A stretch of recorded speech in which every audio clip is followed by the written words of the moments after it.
আমরা বাংলা বন্ধু থেকে একটা ফোন পাই যে ওখানে একটা শকুন ধরা হয়েছে।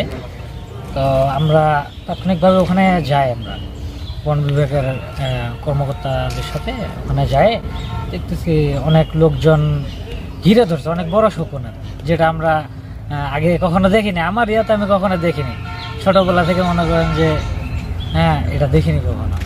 তো আজকে দেখলাম, অনেক ভালো লাগলো। পরে আমরা বাংলা বন্ধু থেকে এটা নিয়ে আসলাম। শকুনটা কিভাবে পাইলেন? এটা এলাকার লোকজন ওরা ধরছে। শকুনটা একটু অসুস্থ হয়ে গেছে, পরে এলাকার লোকজন সবাই মিলে ওটা ধরে ওটা পরে বন বিভাগের কর্মকর্তা এটার জন্য এখানে ভালো করে রাখা হয়। এটার জন্য মনে করেন যে যত্ন ভালো হয়, লালন পালন ভালো হয়, এটাই আমাদের থাকে। শকুন নিয়ে একটু কিবা আলোচনা করেন, এই শকুন অনেক আগে দেখছি। এই শকুন তো আমি আমার ইয়াতে দেখিনি, আজকে জীবনে প্রথম দেখলাম, আমার লাইফে আমি দেখিনি এরকম বড় শকুন।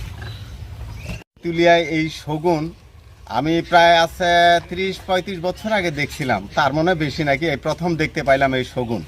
এটা অনেক বড় শগুন, আমাকে খুব ভালো লাগলো। তো এই শগুনটা হয়তো বা এই তেঁতুলিয়ার জন্য আমাদের একটা সম্পদ এবং গর্বের বিষয় যে একটা শগুন ধরা পড়ছে এই তেঁতুলিয়ায়। সামনে হয়তো বা ঈদ আসতেছে, এখানে অনেকজন আসবে।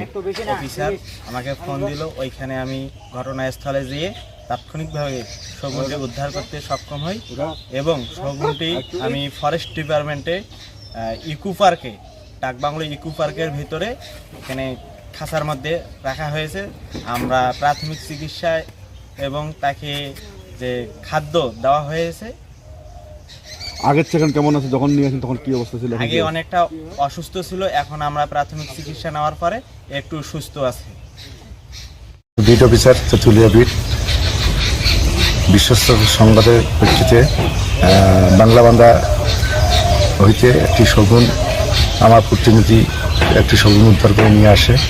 বর্তমানে তাকে ঔষধ এবং খাবার, মাংস দেওয়া হয়েছে, আমাদের পর্যবেক্ষণে আছে। একটু সুস্থ হলে পরবর্তী ঊর্ধ্বতম কর্তৃপক্ষের নির্দেশ মোতাবেক আমরা সেটা ব্যবস্থা নেওয়া হবে।